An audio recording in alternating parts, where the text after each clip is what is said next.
episode of the ADH Dads. I'm your host, CJ. I'm JJ. And today I'm excited to be bringing this episode to you guys because I developed an exercise for you to take home to your partner, your wife, your loved one, your girlfriend, and, establish some rules for fighting, right? Doesn't that sound fun? Doesn't that sound like a fun conversation and fun date night? No, but seriously, guys, I think that too often in relationships, we don't have this conversation, right? When things are cool, calm, and collected, we don't establish these boundaries and these rules and these guidelines for how to proceed when emotions are flying off the handle, right? Or we're just really passionate in it. Oftentimes we just we get into it and we have no game plan, and then we often make a mess of things. And I'm speaking from experience here myself. This exercise that I created comes from a lot of not only research but a lot of personal experiences and failures and messes that I've made myself. So these are just some kind of observations and experiences and gatherings from my own life journey here that I thought were very helpful in my own self-growth and that I wanted to share with you guys. So yeah, man, JJ, how you feeling today? What's going on in your world? The last time we chatted, we talked about something kind of that will be, directly related to this, right? As rules and boundaries, and what does that look like, and how does that create or break a relationship? How does it make it grow or make it, wither and die? So I really appreciate the opportunity to kind of dive further deep into what does it look like on a day-to-day basis, having exercise with your partner. And one of the things in terms of, like you said, rules of engagement, how to fight, we're not saying like, you're going to learn how to punch your partner in the face with compliments, killing with kindness or something. We're not looking for that. We're not throwing fists from our mouth in this. We're looking for the way to get to peaceful resolve, which is what I think everybody would hope for and strive for in their relationship, right? Is I disagree, but that doesn't mean I dispute you and I want to argue against you. It's more just like, let's come together. Let's get a better understanding, right? I love the idea of maybe it's not even disagreement. It's just different perspective, and I'm trying to understand you. So I just want to, point out that I think that that's a beautiful thing to kind of, offer up as a tool to help people get there. Because man, there's just so many ways we can fall apart in the moment. Let's say somebody just walks by us and looks at us looks at us as what we perceive the wrong way. And next thing you know, like, what? We've got this, you're putting them on the defense immediately because you're feeling defensive over the way they looked at you. And they might have just had something in their eye, for God's sake. And next thing you know, they're like, well, the way you talked about me in front of your mother is a whole other thing. I saw the way you looked at me. So we don't want to get there, right? That's the interesting thing, right? Is like we all bring to the table different unique life experiences, different past traumas and relationships with our family and our parents, and those things will differ from person to person and relationship to relationship. And that's why I think it's really important to have these discussions and to be really curious about each other's experiences, because they are so different, and these rules are going to change, for couple to couple and person to person. What I'm giving here is more of a guideline or an exercise to establish your own rules in your own relationship, because I think that that's really the important thing there. I don't think that there is a set of rules or a how-to or a list of things for every relationship to succeed by, right? Like everybody has different needs, and like I said, bring different experiences and pasts to this. So, how can we explore that, and what kind of tools and techniques can we use in communication to understand not only ourselves better, but our partners better, so that we can avoid these high intense moments. Yeah, buddy. Well, I would just like for you to get going on this. Let's tell us a little bit about your passion project for helping other people kind of develop a way to healthy communication with their partners. Well, before we do get too deep into this, I think that we should kind of, talk about the difference between boundaries and rules. And we Okay. kind of like touched on this, in a previous episode here. But, I want to kind of go back to that and touch on some of the points that we brought up, and from what I gathered, and were those key moments is that boundaries more define the limits of one's personal space. There are guidelines that indicate what's acceptable and comfortable for us as the individual within a relationship. And they're related to our personal values, our emotions, our physical space, and our individual needs. And they differ from person to person. And maybe your partner doesn't have the same boundaries as you, but your boundary could be, personal space or maybe privacy, emotional boundaries, and even, limits on certain behaviors. Where rules, on the other hand, I think are more specific guidelines or expectations that both parties within the relationship agree to. So, Mm. rules are typically focused on regulating specific behaviors or actions in the relationship, but they're agreed upon by both parties. You, infidelity or finances or abuse topics, those kind of things. They provide a structure to kind of help establish both of our shared experiences into an agreement that we, both are agreeing upon. They're mutually agreed upon and they exist to kind of create a framework for the relationship to function smoothly. you know um, so in short, boundaries are individual limits and personal guidelines, where rules are mutually agreed upon limits on behaviors or actions within the relationships. So I'll ask a question then, and I'm not assuming that you have the all the answers to these questions I might throw at you, but I really just I'm curious for myself too, and I'm sure other people are as well. Do you believe that part of the problem is that simply we don't really know the definition of a boundary in our relationships, so we assume that it's something that everybody needs to apply to themselves. Everybody needs to have the exact same boundary, and just like the idea of sports, you hit the ball out of bounds, regardless of who you are. Now there's a penalty, or there's as a turnover, or whatever it looks like. And then when we talk about boundaries for ourselves, that's an individual experience. Do you believe that that's kind of somewhere where people get tripped up, and the next thing you know, they're in the battle mode because they can't just simply agree about what's safe and what's unsafe for each individual person in that moment. Now they're actually collectively trying to tackle this idea of boundary. Totally. I think that we really place expectations on other people's boundaries. We think we put kind of like a general sense on boundaries, and just because there are personal boundaries doesn't mean that they, resonate with somebody else's personal boundaries. And I think that what you're talking Mm, about in the sports analogy there, I think the important distinction is that before everybody goes into that game, they've established what the boundaries are. Everybody yeah. knows what it is, and that's the miss that I think that a lot of couples and relationships make, is that we aren't communicating about what those personal boundaries may be, and how that Yeah. may bleed over into these shared boundaries, or these agreed upon maybe rules or guidelines that we can agree upon, and then we can kind of work from, well, I don't agree with your personal boundary there, it's not one for me, but let's talk about that and how it makes Yeah. you feel or makes me feel, or Mm, why that's in place for you, or what insecurities or trauma or past experiences that may stem from. And is that a yeah. healthy boundary, or is that one that is a personal trauma? Yeah. So if I were to enter into a relationship, I am not simply going to know this person top to bottom, left to right. I'm going to learn things along the way. We're not applying for a job with a resume, where somebody can look us over and do an interview and then engage in us, in a romantic way. We learn as we go.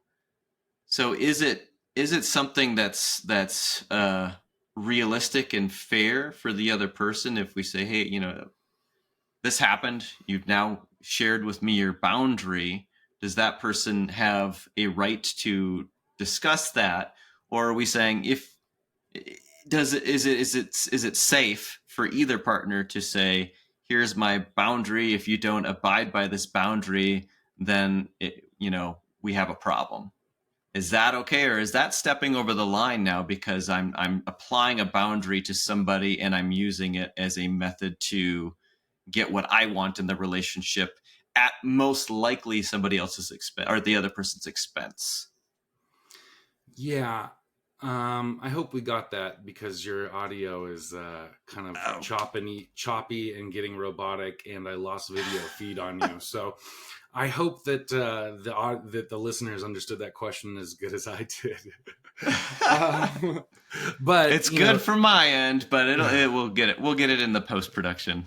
okay. Well, I think that there are healthy consequences to overstepping boundaries, versus unhealthy ones, and I want to get into that, because I think it is an important distinction, where I think an unhealthy consequence to someone violating your personal boundary would be more like manipulation or vengeance or volatile expressions of behavior, name calling, insults, anything that really kind of withholds further communication or a resolution, or something that has either shame or guilt to it or blame.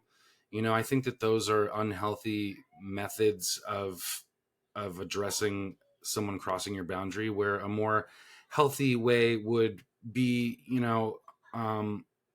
being more curious as to, again, why those boundaries were crossed, what why reasons were there to evoke that kind of behavior, and to maybe reestablish firmer boundaries and talk about what that looks like, and revisiting and reaffirming some of those previous discussions, Mm. in a more curious way, rather than, like I said, a more blame or guilt or volatile way. So we're creating a well, I don't want to compare it too much to politics, but we're creating with somebody a constitution of relationship, and we have the right to make amendments along the way to better serve the relationship and each other.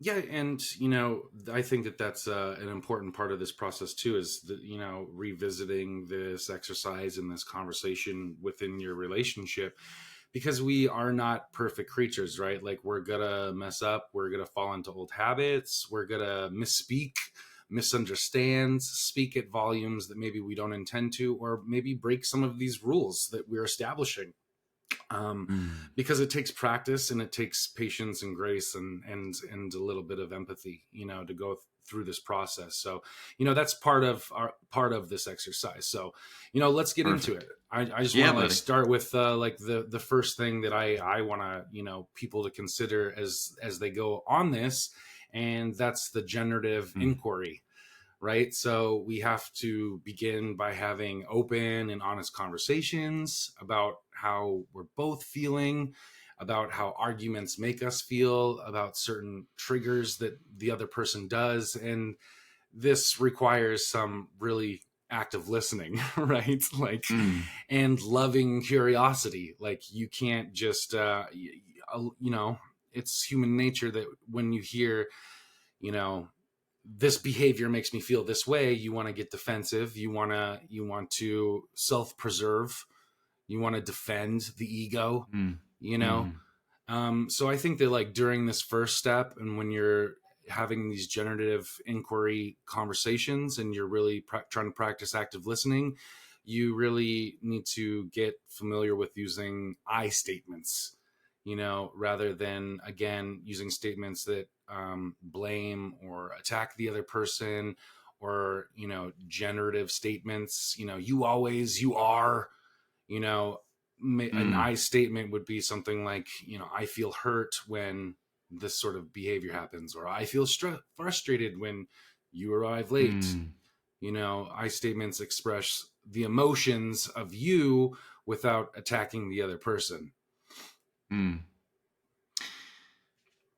I wonder if when we start to use the always, something is never always.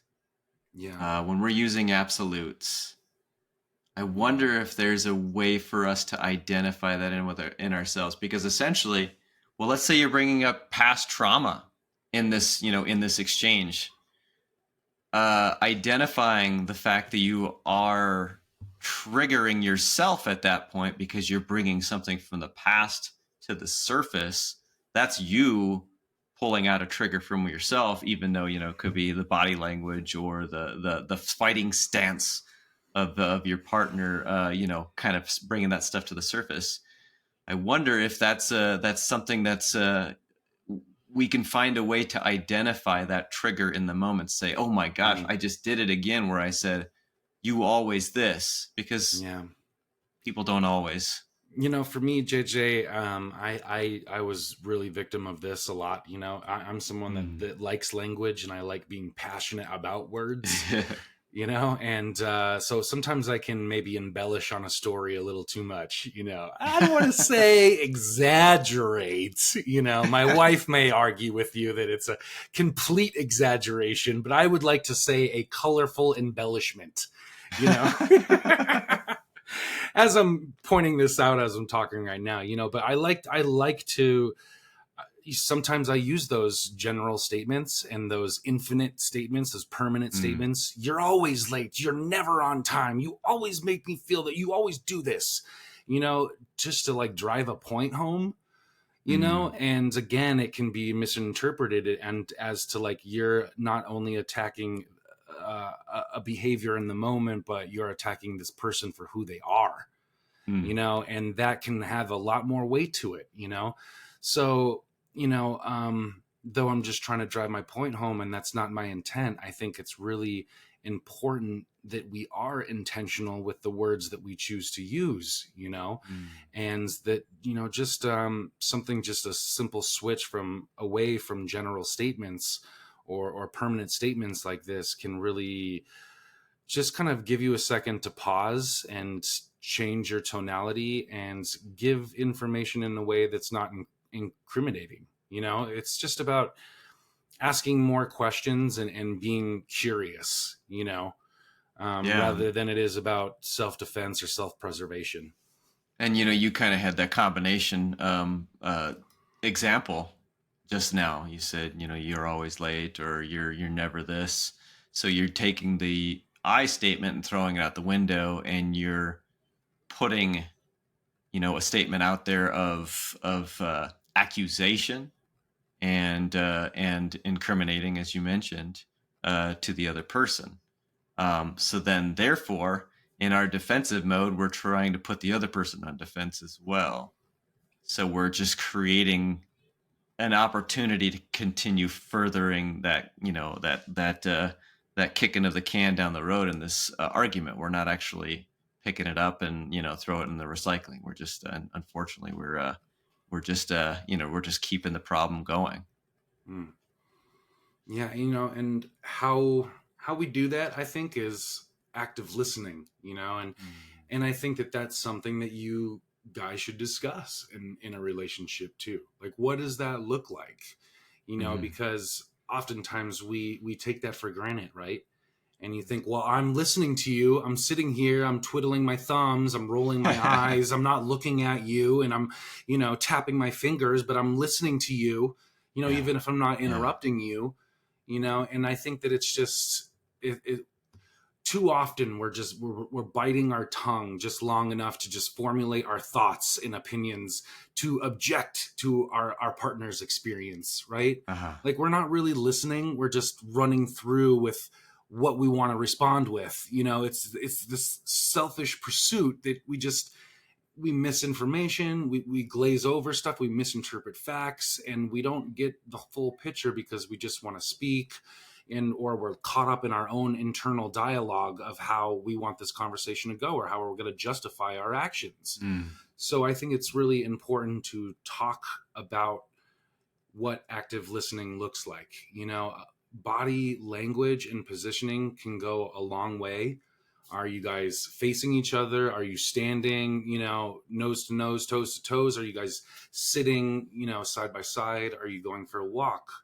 If you guys' love language is physical touch, like, can you guys develop some sort of connection between the two of you to let you guys know that you are listening, and that you are engaged? That's something that my wife and I try to do is at least have a hand on a knee, or we're holding hands. We try to engage in that physical touch throughout the whole conversation, because it keeps you from storming up and getting off the couch and start pacing around, and it helps ground you. It helps just connect you to that person and the proximity of space, and in feeling that person's skin on yours. So I get in touch with what that looks like, and that in what that love language and how it expresses itself in those moments.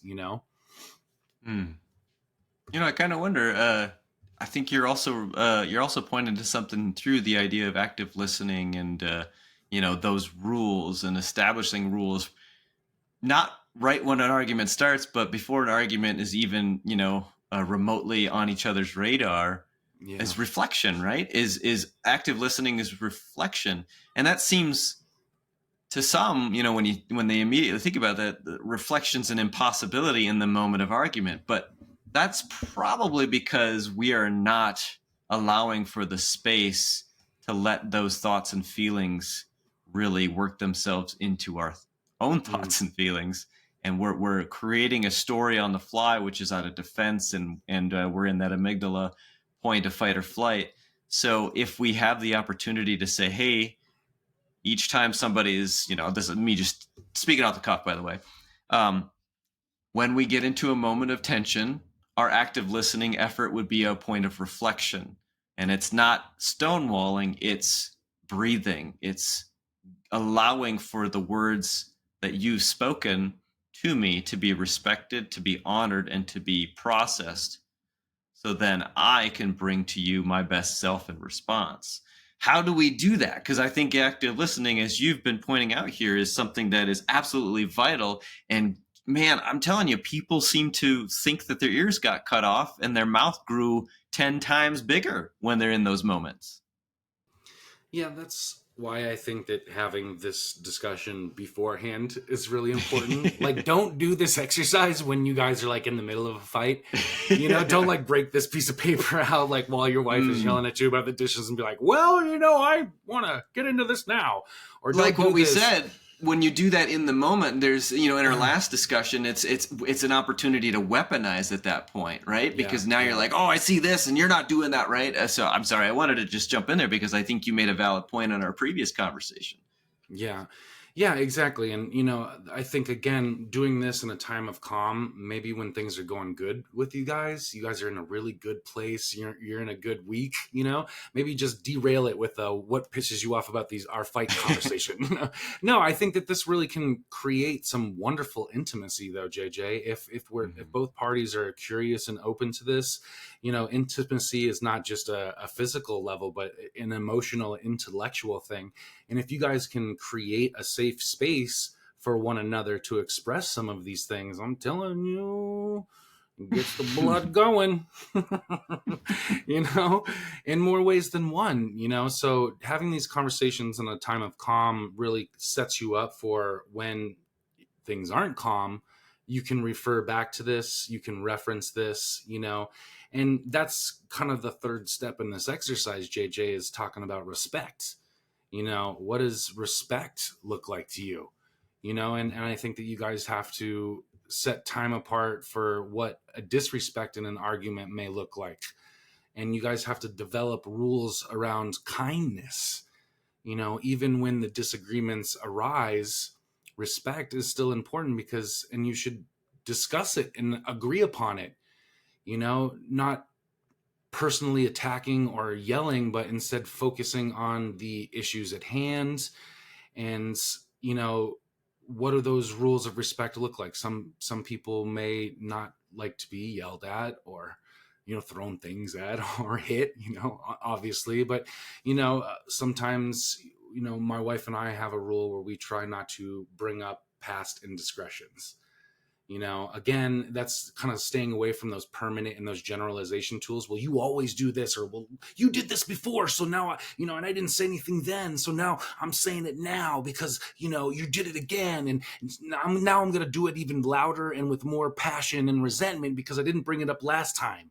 What happened in the past, and if you guys didn't address it, it holds no weight into this conversation here and what we're talking about. And we agree upon those boundaries of respect, right? And they may be a boundary for one of us, but not the other one, but we have to kind of find out what that compromise looks like, of respect, because, I don't like being yelled at, JJ, but sometimes my wife, when I say I don't like the tone or the volume that you're using during an argument, she say, well, I'm human and sometimes I just get angry and I want to yell, and I can understand that too. And though we're trying to maybe work towards a lower volume or a different way of doing it, I also have to be able to understand that though she may be pushing against my threshold or limit, I can also see that she's at hers, Mm-hmm. and that we have to find some sort of compromise, whether that be a pause or a break or, a safe word, which we'll get into in a minute here, but just whatever that compromise may look like so that we are always in respect to each other's boundaries. So Yeah. talking about what those feelings look like, those triggers and those reactions to those behaviors look like, can maybe help us understand a little bit better. Maybe even if we can't find a compromise, we can at least maybe have some empathy and grace for when we see that behavior in the other person, that to remember this isn't a personal attack. It's maybe just the threshold of their boundary or their limit on their emotional capacity. And it's not an impersonal attack, which I would want to take it as if we didn't have this conversation right now. Well, so when somebody says to you in a point of heated argument, I'm feeling this, and well, I'm yelling because I am passionate, or whatever the words are that we use to defend why we are escalated. How do you how do you address that in a way that's not going to make them go, oh, well, turns out I can go to 11 in this moment because of what you said in response to my defending myself? So an example is like, well, I'm yelling because of, XYZ. And we respond with, well, is it kind or helpful to yell in this moment? If we're sitting in a therapist's office and one starts to yell and the therapist says that to them, I think we'd have a different reaction because the therapist is a neutral party. But when we're in this exchange and we know we're in this exchange together, we've created this exchange and now we're heated again, pitted against each other in some way. How do we break through that, cut through that, tension and that anger or whatever emotion is escalated at that time? Yeah, you're right. I mean, we are going to cross those thresholds sometimes, right? Like, we often don't think like, oh, I'm being triggered. I'm about to be triggered. It's often you get triggered and then you make a mess of things and scream and wave your arms all over the place. And then you calm down and then you go, yeah, that was triggering. Fuck, And I think that those are going to happen because we are human and we do make mistakes and we're not going to be perfect at this, So the next step of that exercise is, developing a game plan when respect is crossed, when boundaries are crossed, and maybe that looks like a safe word. Maybe it looks like pressing pause, or some sort of signal, whatever that is. You guys have to agree that when you hear that word, you see that signal, you got to press pause. And I don't mean pause for an indefinite amount of time.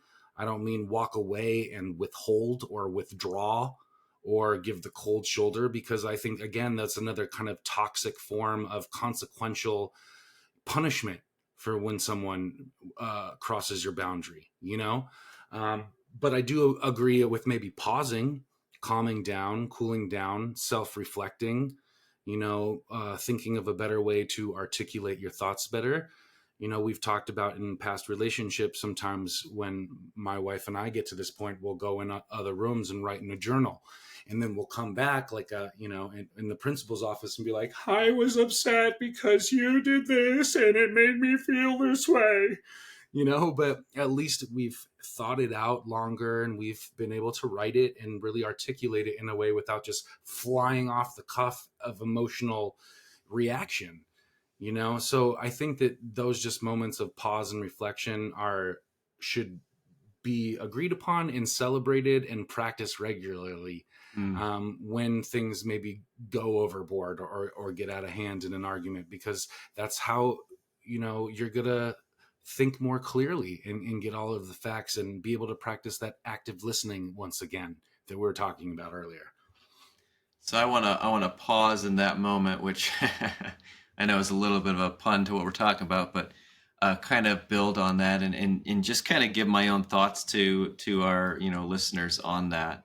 I think one thing that people can tend to do to weaponize those things that they learn about the pause and about the breathing is in the moment they, in a heated way, say, well, you need to reset right now, or you need to walk away. Yeah. Which is a push, which is a shove, which is an attempt to control. It's violence in words. It's destructive. So when we find ourselves triggered and the other person's most likely triggered and heated in that moment, what we do to express our boundary in that moment for ourselves, to be really suggesting the idea of emotional intelligence, is to say, hey, I need a reset for myself here. I need to walk away from this for a moment. Okay, even with our kids, we can do that. I had that moment last week where I mentioned the baseball thing. I brought my son inside and I told him, I said, you can tell by my body language and my voice right now that I'm frustrated and I'm upset. And I wanted to get us removed from that situation because I know I wasn't showing up best for you in that moment, and you weren't showing up best for yourself either. So I know that I wasn't in a good place to keep that conversation or argument going in that moment. So I removed us from that. And I obviously need to remove myself from this at some point because I still am not handling this well. So like you said, I statements, reflection, an opportunity to express how you're doing and how you need to work on that boundary for yourself. I didn't do it in the most perfect, healthy way because, well, like a normal human being, I lost the skills to manage that situation. One of the skills I lost in that moment was the power of redirection. At this point, I was just pulling away, extracting us from the situation because I did not find myself able to handle those moments with skill and the tools to kind of bring us all back together to, peaceful resolve and moving on and having fun together. So that was a realization in the moment of myself saying, all right, well, I'm going to protect a certain amount of us here, but I still need to work on the next level of protection, which, like you said, maybe looks like journaling and coming back. And you almost sounded like a Muppet for some reason when you were doing that. Like, I feel this way. Wouldn't that be a cool way? Wouldn't that be a cool way to kind of come back? Like, okay, when we come back to our argument, or when we talk about what we did, we're gonna sound like Fozzie the Bear, like waka waka. Well, that's one of my rules in my relationship. We have to put on cartoon voices. We have to bring some sort of silly humor. But I love the value of going away, and we're not going away, but like, that person was so shitty to me in this way, and I'm justified in this way, and this is my journal, and now I've got the proof to show just how crappy they were. Like, you're not doing that. You're doing the reflecting piece. You're doing that. This is kind. This is how the kindness returns. This is what I do. And you're also still sticking to those I statements, right? Like, yes. The whole point of the journal is to take the time to articulate yourself. Because again, what we're doing with the verbal vomit of just reacting off of emotions isn't working, right? We're not articulating, we're making it worse, we're just getting deeper in it, and we're pissing each other off. So the whole point of the journal is to recenter yourself into how to restructure your thoughts. Yeah. to again put it into the I statements, using empathy, using curiosity rather than statements. When I do those journal statements, I try to ask more questions than, well, you did this. I'm not pointing out examples like you're saying. I'm thinking about what is the healthiest way to move forward from this point on, and how am I going to write that down rather than just getting the verbal. And if you need to go into the room and pace back and forth and mumble to yourself, which sometimes I do, like Yosemite Sam in the garage. Sometimes I feel like I need to get that out. We were talking the other Yeah. episode about how I needed to apologize for my 4-letter rant of curse words when you were talking about Cohen getting bullied, because I just got so worked up, and that feels like a healthy expression to me in the moment. Mhm. If I could just get all these, like, oh, I know that these words have this negative weight to them, and if I could just like purge my body of it, just say fuck as many times in the next 30 seconds, I'll feel better. And I never do, but in the moment it feels justified, and it feels right. But I don't want to do that. If I do it in front of my wife, oh boy, it makes it worse, but if I can go in the garage, get that out, and then sit down with a pen and paper and restructure those into, well, I feel like this when this behavior goes, it goes a lot further than when I step in it, man. And man, I really appreciate that, because that's just an admittance to my human nature, which everybody has human nature.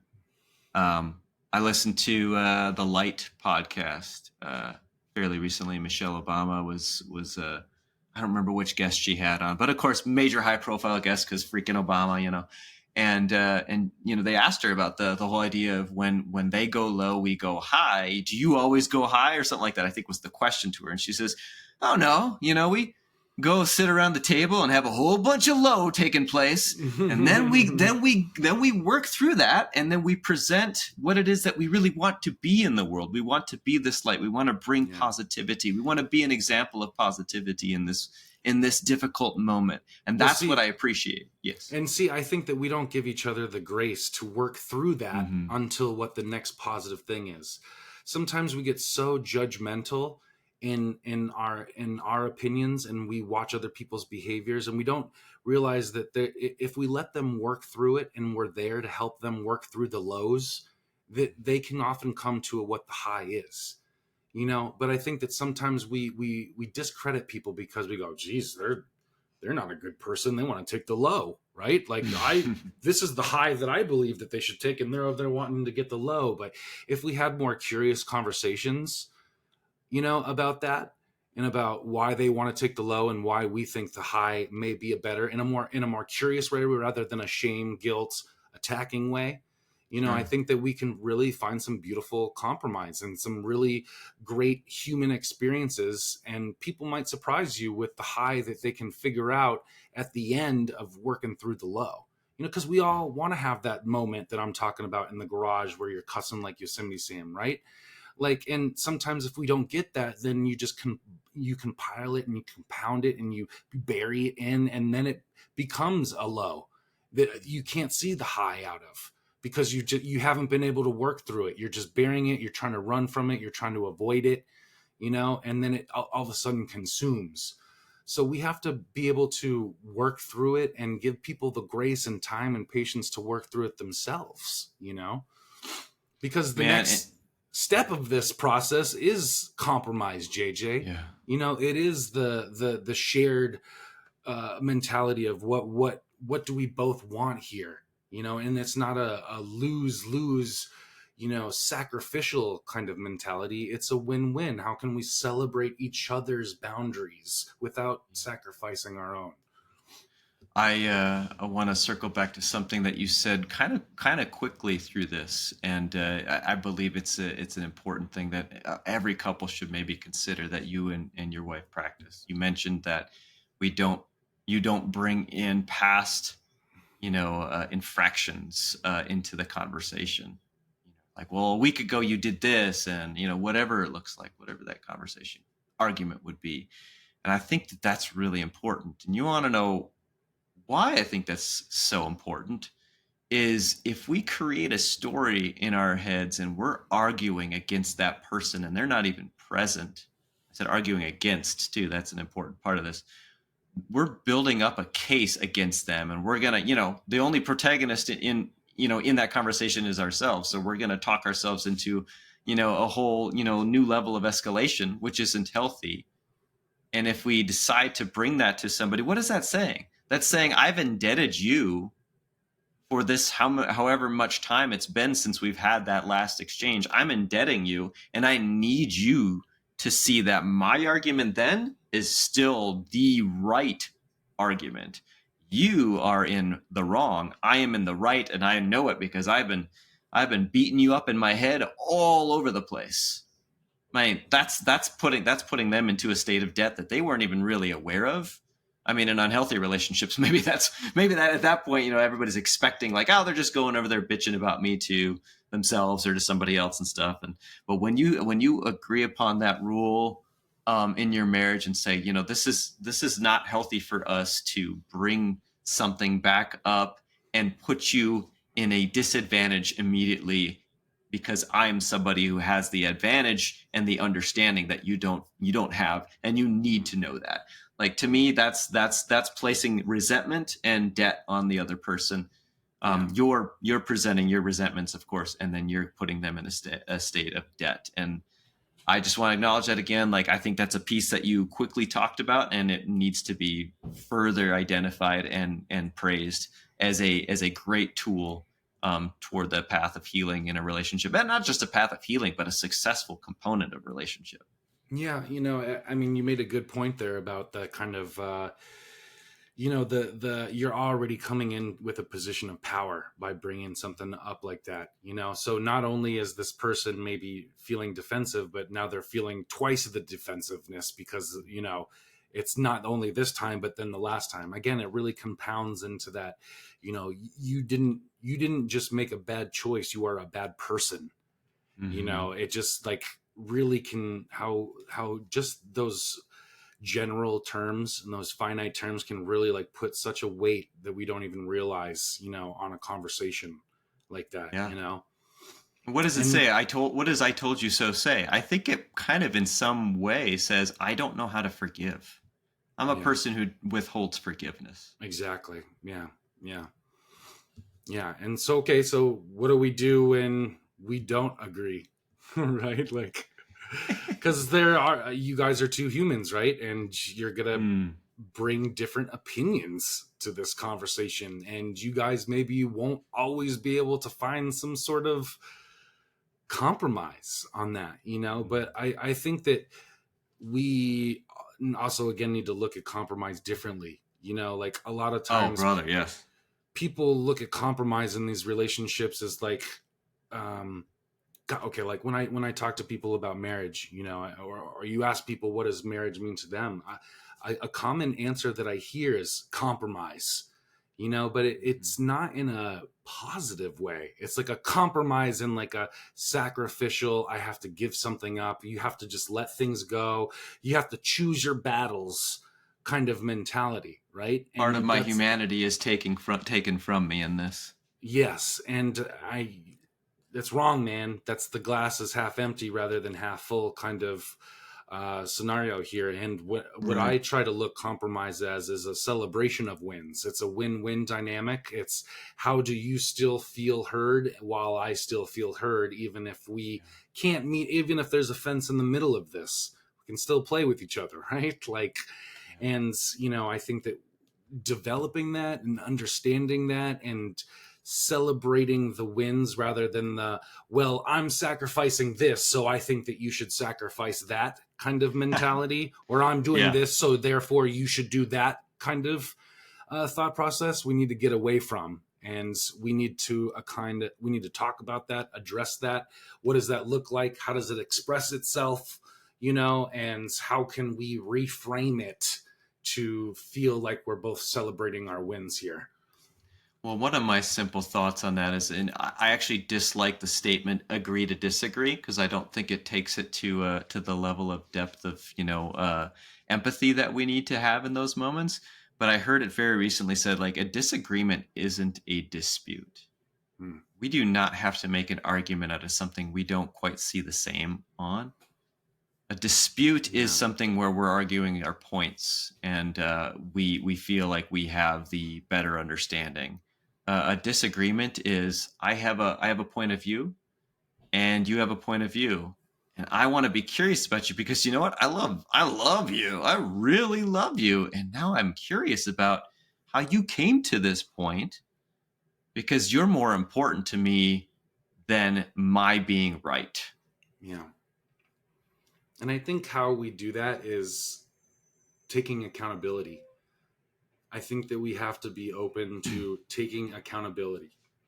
Yeah. Even if maybe we don't agree with the reaction of the person because of our behavior, we still have to take accountability for the behavior and how it may affect people, you Mm. know, and that's hard to do because, again, that ego really wants to protect itself. It really wants to preserve, and um, that's something that your partner can't help you with, or that you can't help your partner with. That's a self journey, and the accountability aspect and what you're willing to take accountability of, because it's really hard to argue with someone when you say, this behavior makes me feel this way, and they go, I don't do that. Where do we go from there? What sort of growth or what sort of conversations or understanding can be had if there's no accountability taking place to Mhm. that? So we just have to be open to that. Yeah, a closed-minded response to something where I'm hurt. I'm hurt in the situation to say, well, I'm hurt too. And Yeah. that's a rejection. That's essentially a rejection of how you feel. Because my feeling is actually the important one here. Yours is not. And when we go into that pattern, if that becomes a pattern, you know that at least one of those people, and I believe it's both, of course, is their sense of trust in you is compromised and will be lost if you continue to take that approach. You're not winning. You're not when if you found a way to get through something and you feel like you got your point across and you're right and the other person's hurt, guess what? You've wronged a lot, and that relationship is not better for it. There is no extreme value in being right in that moment. It's cool to be right, if you're going to win a prize or something, but the prize of the relationship is certainly not going to be there if that's what you do.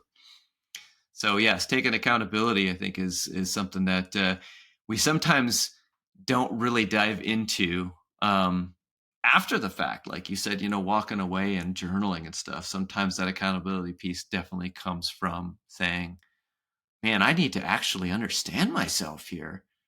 I need to be accountable to myself, so then I can be also accountable to the people that I love." Because I'm not being accountable when I yell at them and when I suggest that they're wrong and I'm right. I'm not accountable to anybody. I'm actually just kind of just pushing destructive tendencies on everybody.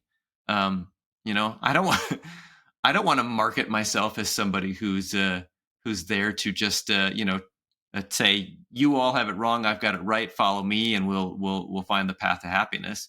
No, you're going to end up getting to the top of the hill and finding out that nobody wanted to climb that hill anyways. So that little lonely hill that you're standing on doesn't get you to the place where you actually intended to be. And brother, I don't think that any of us do this intentionally. We don't Mhm. go into an argument thinking like, well, I want the outcome to be, I'm right and she's wrong. I rarely do I think that we ever hope for that. I think we go into an argument wanting to be solution oriented.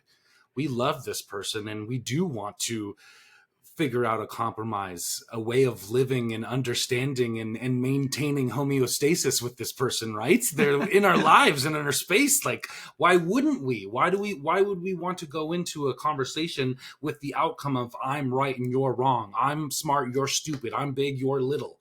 Mhm. That we don't want that, but we often just it's such a slippery slope of Yeah. feeling emotions and wanting to express oneself and defend oneself, that before you know it, all of a sudden we are subconsciously operating in this I'm right mentality instead Yeah. of refocusing on the solution.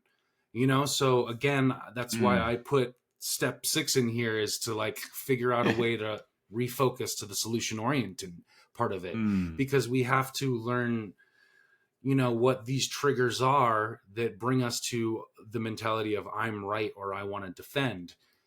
So again, if there's sometimes, just for my wife and I, it's just like a constant verbal affirmation, reaffirming like I'm not trying to hurt you. You know what I mean? I see that you're taking offense to this, or you may be feeling a little defensive. That's not my intent. Let me try to communicate this in a different way, or let me try saying it like this. We have a lot of that where we will pause and bring it back, reel it back a little bit, try to refocus or re-articulate or revisit that.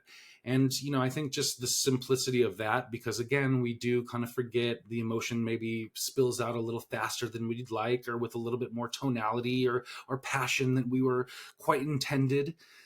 So I think again, it's really important to have that accountability to bring it back and say, oh shoot, dang it, a little too loud, a little too aggressive, didn't mean to. How I didn't mean to make you feel that way. Let's try Mm. it in a different Ooh, way.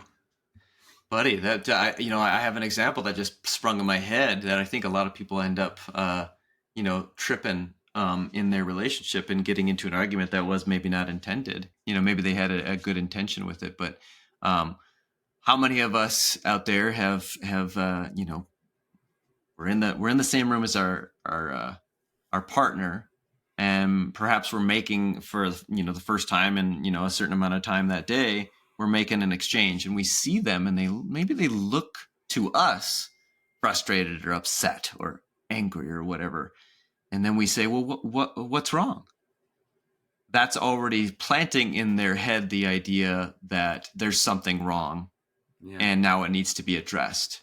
Mhm. So you mentioned like the reframing and just the ability to kind of just like speaking a language, even though we speak the same English language, we seem to trip up over the words in that language and get to somewhere we didn't intend, and it blows up on us. So what does that look like?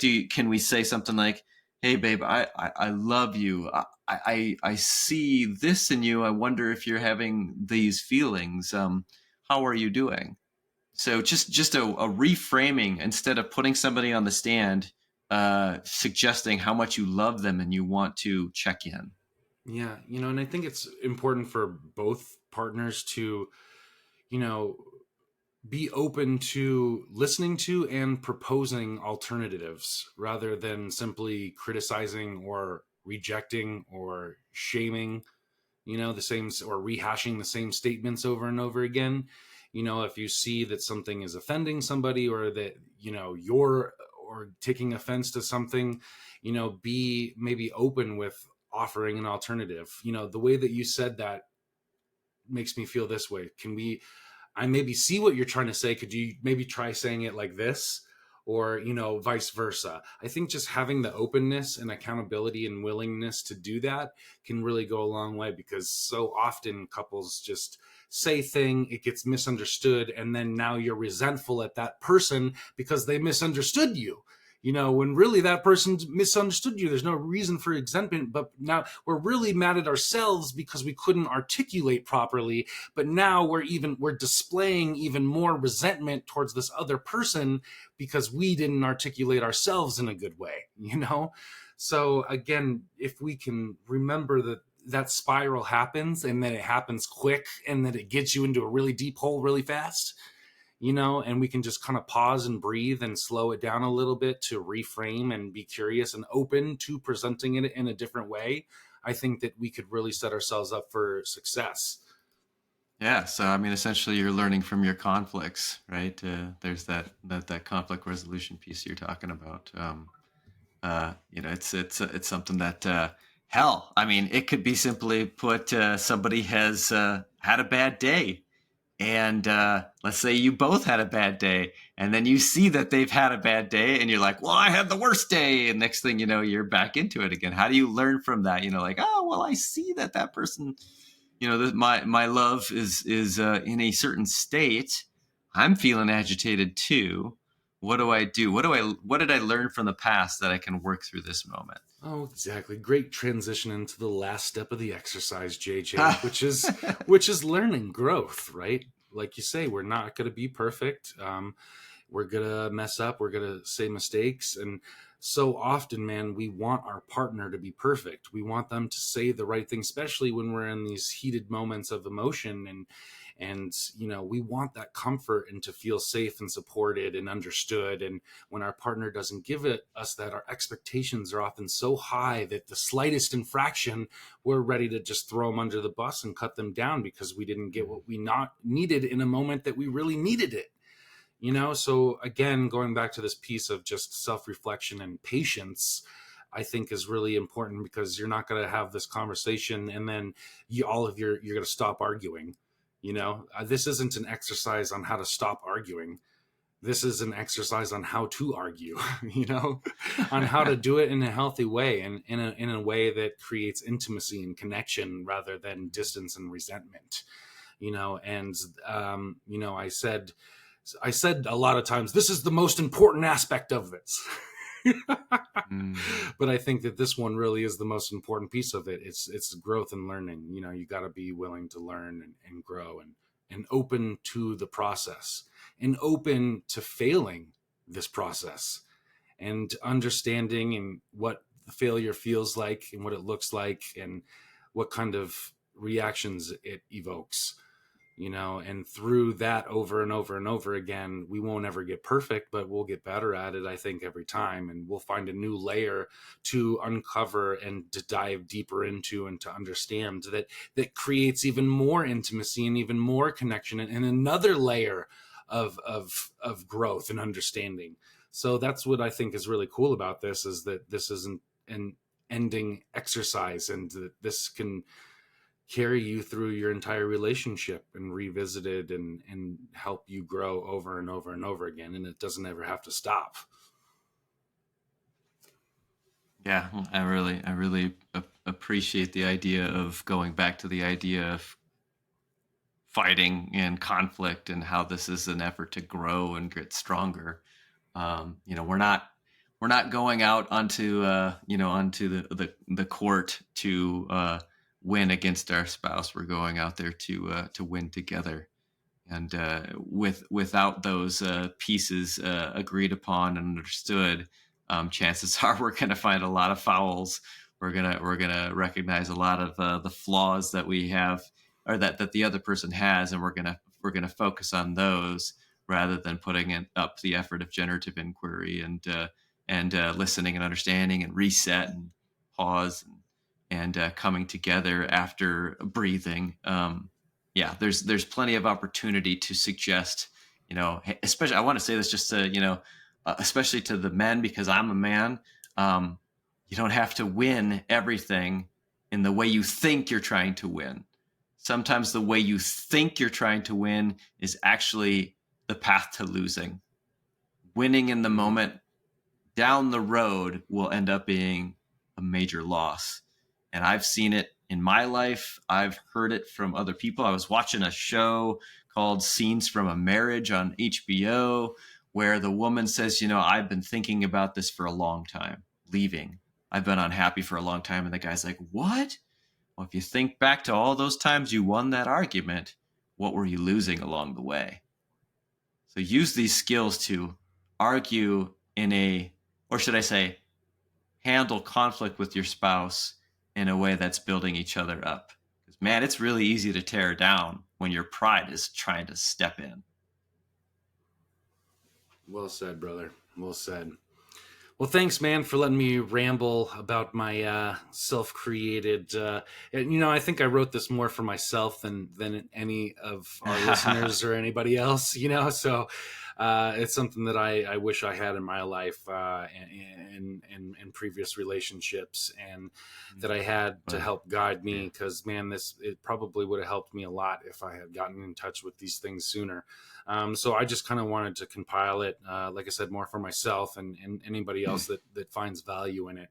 So if you'd like access to what we talked about here today and this exercise on how to establish rules of engagement with you and your spouse, please head over to our homepage at the adhdads.com, and you can sign up for our email list there, and we'll get you all the information that you need with this exercise. And if you're also interested, coaching services with JJ and I, where we'll kind of help you run through some intentionality with your kids and your wife, and teach you some leadership skills and just how to have a more intentional and successful life and personal life and relationships all around you. So thank you guys for listening. I hope you got something out of today, and I'm looking forward to having you, in or having us in your speakers the next time. So thank you very much. My name is CJ. I'm JJ. And this has been the ADH Dads.